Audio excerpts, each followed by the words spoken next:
Hello, everyone. I'm Marko Kangrga, Head of Data Science Innovation at RavenPack. And in this Control Alt Data podcast, I'm joined by Nicola Crosta, the CEO of Impact46, a sustainability advisory service committed to helping investors and organizations develop strategies that positively impact local communities and wider society. We discuss how sustainability assessments need to be structured to usefully describe companies' impact, why current ratings may be flawed, and the role that news analytics data can play in improving ESG data provisions. Nicola, welcome. Hi, thank you for having me here. Excellent. So to start, let's give our listeners a bit of your background. You have worked for the United Nations, the OECD, and you don't really come from the financial sector. So why are you interested in ESG investing? Yeah, that is right. I don't come from the financial sector. I spent many years working in international organizations, at the OECD in Paris, then at the United Nations. And it's precisely when I was at the United Nations that I started getting interested in this topic. Why was that? I was very lucky to be one of those involved in the making of this sustainable development goals. And when we realized, I remember a few years ago when we were working on this, is that very quickly we realized that this was not just about defining what objectives humanity should or goal should give to itself, but the key question was how to fund the efforts to reach these goals. And obviously in this context, what was very clear was that the traditional approach that thinks that development goals are responsibility of government didn't work, and that the involvement of the private and financial sector is critical.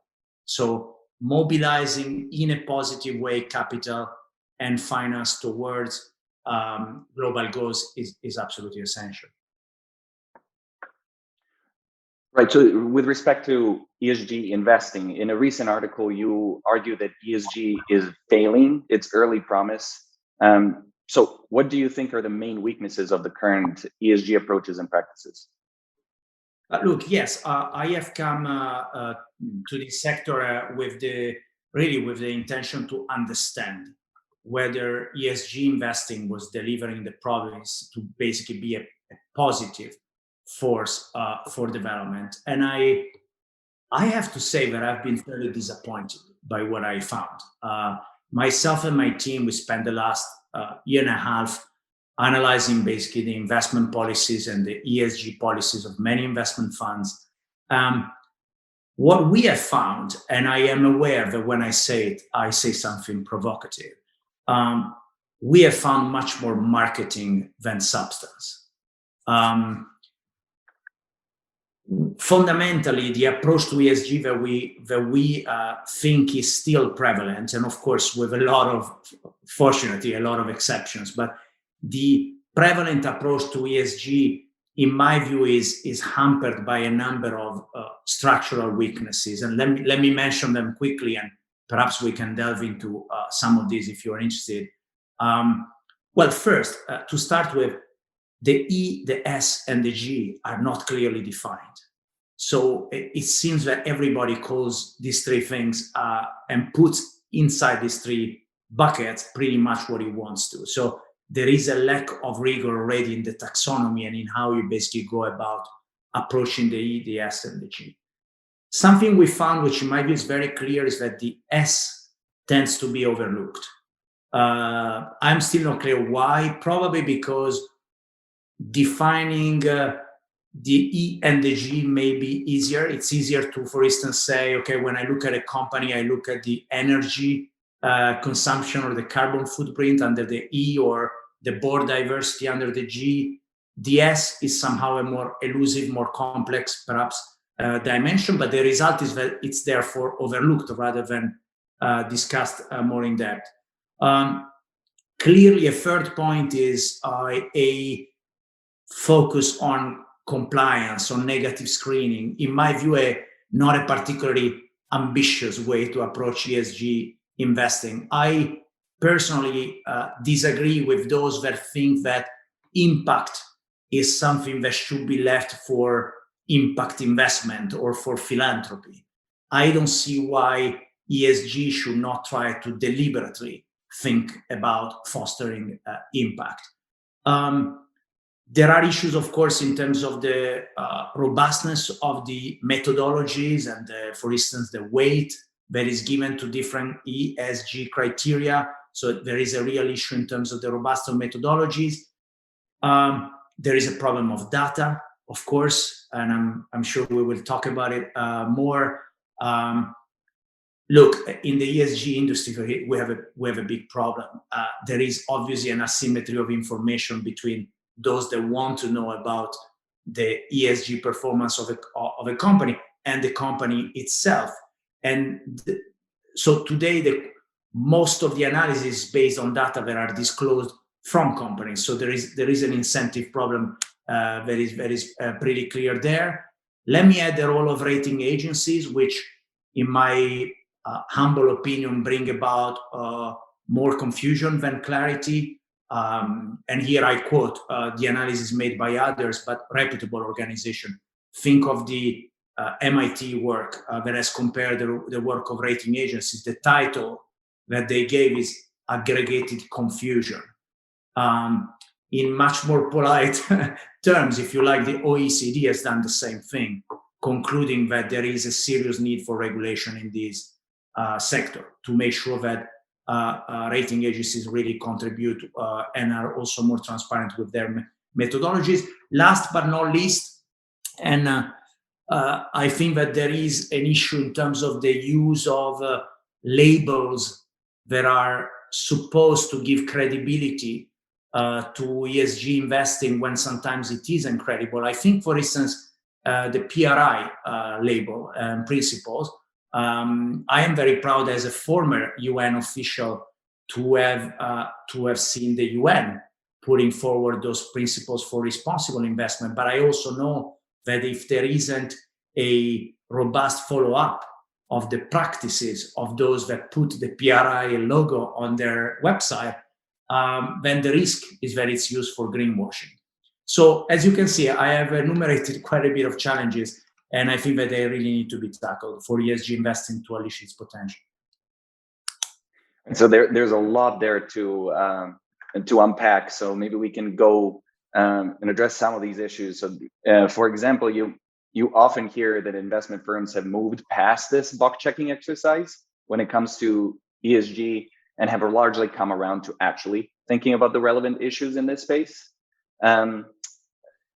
When incorporating the sustainable mandates within their investment strategies, it's still obviously a fuzzy concept, as you mentioned. Some of the dimensions more so than others. But in your view, how genuine is this notion, both from aspirational aspects, how companies and investors are approaching this, and practical implementation?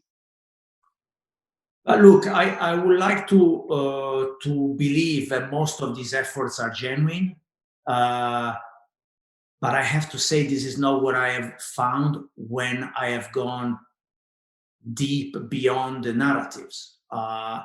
I still believe that a lot of what is presented as professional, robust ESG investing is not. I think that there is still a prevalent, and again, I really want to underline, prevalent doesn't mean that everybody's doing that. There are some fantastic examples of serious ESG investing, but I am persuaded, I'm not confused on this point, that the prevalent approach is still not robust and not genuinely committed to the level of seriousness in terms of approaches, of tools that is required in this sector. In my view, there is still the idea that you can get away with a well-shaped narrative and that most investors are not going to ask to go deep into the technicalities of how you do things, and that's enough. And which means that, the responsibility should be shared among investing companies, but also in terms of asset owners. Ultimately, if clients don't ask investing companies to be more rigorous in these approaches, this is not going to happen. So, there is a shared responsibility in this, I think. Absolutely. And you obviously mentioned that there are exceptions to this, and there definitely sort of there's a spectrum of between the two different camps. There is a fundamental camp and the quant camp, and obviously there are people on the fundamental side who are extraordinarily passionate about ESG and are veterans in that space, and they're making more and more impact. They are going deeper and reading the disclosures and almost like on a crusade to identify the companies that are implementing some of these efforts strategically and with genuine intent. But then there has been an apparent trend to use the off-the-shelf ESG scores to assess company performance with respect to ESG. So can you talk about some of the disadvantages to taking this approach when applying it to systematic investing strategies? Yeah, I think that what you refer to as off-the-shelf scores, in my view, are still part of the paradigm that we should try to change, which is a paradigm that, in my view, tends to oversimplify the level of analysis that you need to have to come to the conclusion of whether a company is fundamentally having a more or less positive or negative impact on this planet. I personally don't think that off-the-shelf solutions work. I come from the world of, I spent many years in the world of philanthropy. And it's quite interesting to see how a lot of the lessons that we have learned the hard way in the world of philanthropy could be applied in the investing and ESG investing space. When you think about it, when you are in philanthropy, when you are a big foundation, what you're trying to do is to donate money to nonprofits. And so the main question is, what is the impact that these organizations have on the planet? And we have all realized after many years that there is no other way to get to a robust conclusion than to really go deep in the analysis and understand the complexity and the heterogeneity of the cases you deal with. So in my view, all approaches that try to dodge that complexity are approaches that, in my opinion, are not particularly helpful. They may be very attractive and cost efficient, but not very effective.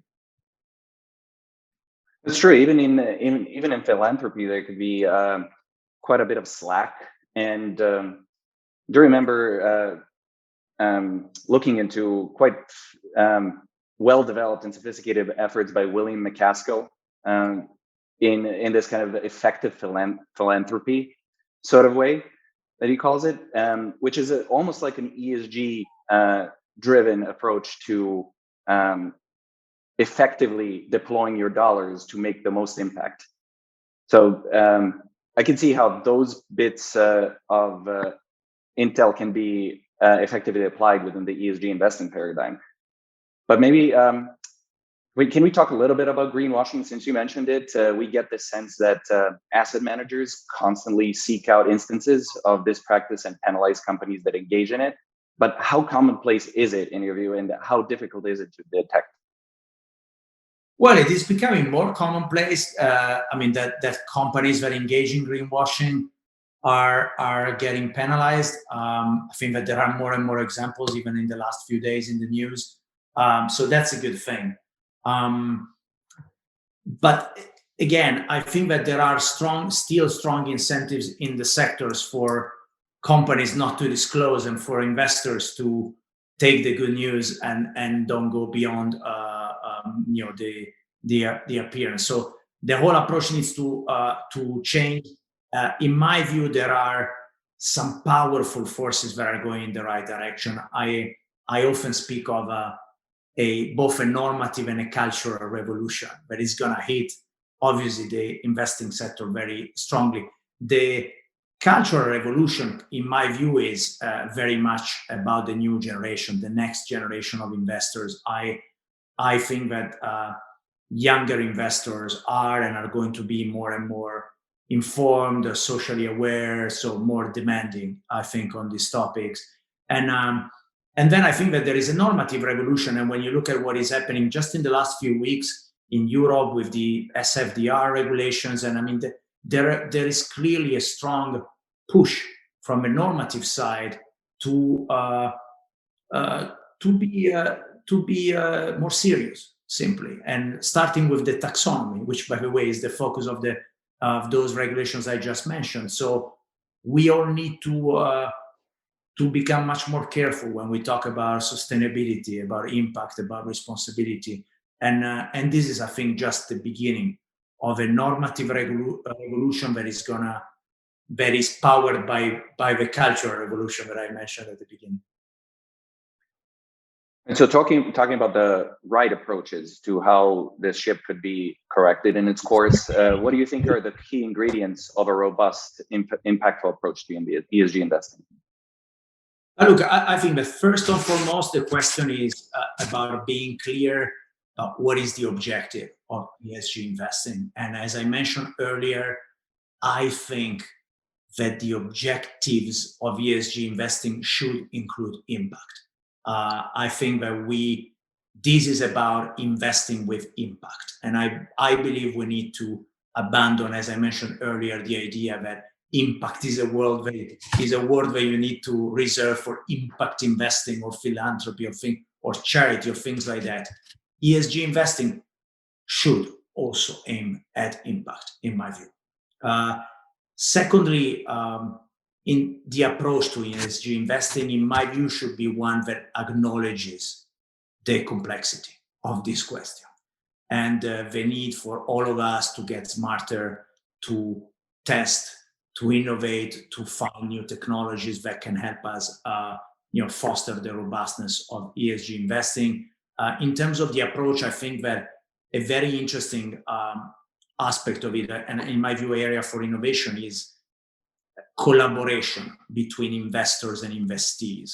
And again, this is another lesson learned from philanthropy. For many years, we thought that a sort of a top-down control from the donor to the grantee was going to work. We realized it didn't, because in that context of asymmetry of information, if you don't create a genuine, strong collaboration, information just doesn't flow.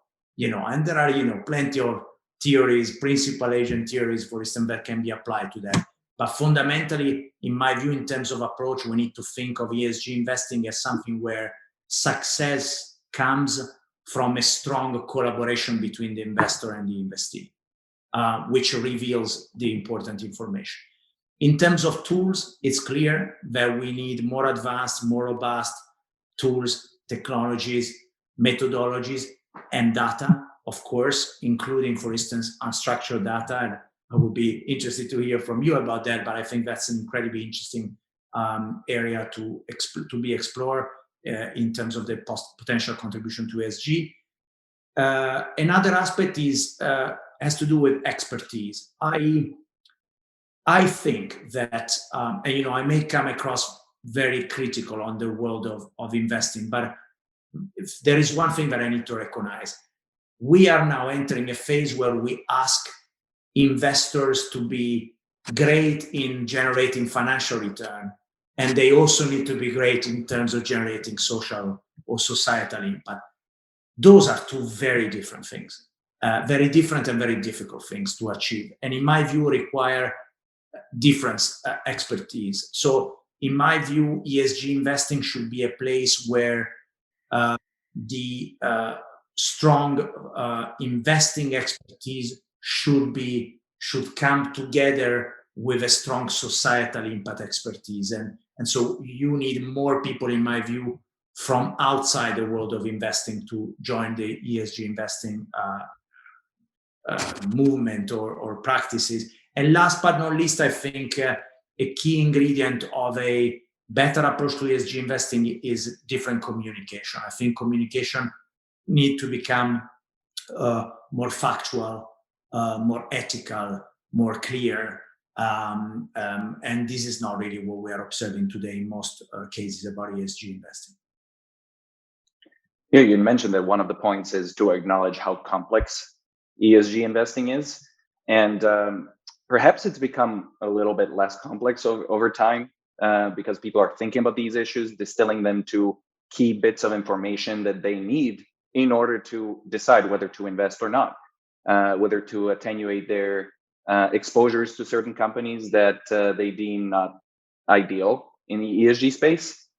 But kind of in terms of the two camps, like providing returns to your investors and investing in sustainable efforts, I think over time, as you mentioned, the younger generation that cares about that are going to converge.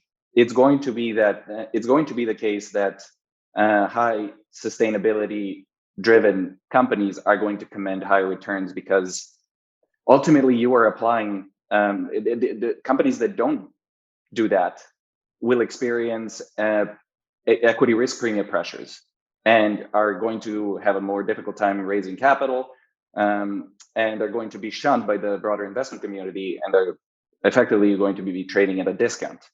But what's interesting is you in your article, you argue that tobacco companies, for example, and have a devastating social impact, and quite often these are completely screened out in strategies with concentrated ESG mandates. But for those managers that don't take this approach, how would you think about a company that has an overall negative impact on the society, such as the tobacco companies, but treats their workforce well and takes meaningful steps to reduce its environmental footprint? So different ESG dimensions that obviously are quite complicated, but you ultimately need to make the decision of how to deploy your capital. Yeah, look, obviously this is a very, very tricky question. If you ask me, companies like tobacco companies are simply companies in which people should not invest. That's it. That's my opinion. And obviously, it's much better if they treat well their labor force and if they stick solar panels on the rooftops. But I still think that people should not invest in those companies. And you see, we go back to the critical question, which is that ESG investing cannot dodge the key question, which is what is the overall impact of a company on society? You know, if you stick to those tick the box exercises where you go through some ESG dimensions, perhaps chosen by the company, you are dodging the question that is the fundamental question, and which is what is the role of this company in society. And I am sorry, but there is no way we can get around the question that if you are a tobacco company, even if you treat super well your labor force and you tick all the ESG boxes, your role in society is fundamentally negative. And those are the kind of questions that I think we cannot avoid. And in any way, what makes me very optimistic is that I really doubt that the next generations are going to allow any investor to dodge those questions. Yeah, the question is the timeline, how long something like that takes to take effect. And but in the meantime, we kind of have to deal with the reality of things. And one example is like different ESG providers measuring the same ESG dimensions differently, as you pointed out in your article. And that rating divergence seems to be driven both by what is measured and how it is measured. So how does this add to the overall confusion? Well, it adds in a big way, and I believe that this is why the MIT, after doing one of the most robust, I believe, analysis of rating agencies, could not come out with any other title than aggregated confusion.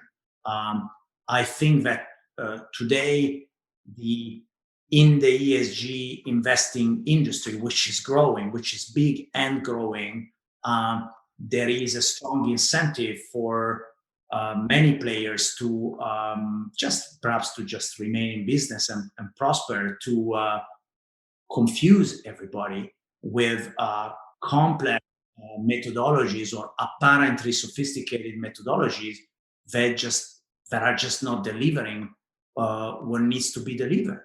And again, what needs to be delivered is to help, on the one hand, investors evaluate whether a company has a more or less positive role in society. And also, those methodologies should be robust and transparent enough to help companies also have a clear view of what is it that they need to improve to have a better role on this planet. And you see today that aggregated confusion doesn't really help. It keeps dodging the key questions and somehow hiding behind a complexity that is generated on purpose, in my opinion. So, we perhaps have time to address one interesting trend that I think is worth mentioning, and it's around the benefit corporations or B Corps. So what are your thoughts on this emerging B Corp movement? Look, I'm a big fan of the B Corp movement. My company also is certified, full disclosure there. I think it's a very interesting movement. It provides the label B Corp is starting to be valued more and more. The B Corp movement is becoming a powerful, interesting community for a business to be part of, and for investors, by the way, also to be part of. I have to say that even though there are many ways in which it can be improved, the B Corp methodology is quite smart. It's quite smart in helping to identify what really matters for a company to play a positive role in society, and the whole certification process, I think, is built in a really smart way, in the sense that it pushes you. I can tell you, because I've been through it with my own company. It pushes you to take commitments that then you will need to honor in the future as a company. So it keeps raising the bar and pushing companies and investors in the right direction. So I think a lot of good about the B Corp movement. Excellent. So there are obviously many more questions to address, and this is a really fascinating and fast-growing space that many companies, investors, and individuals care about. But I'm increasingly mindful of your time, and I think it's probably time to wrap it up. Nicola, thank you very much for joining me. As always, if any of our listeners have comments or suggestions, reach out to us at RavenPack at info@ravenpack.com. It was a pleasure. Thank you.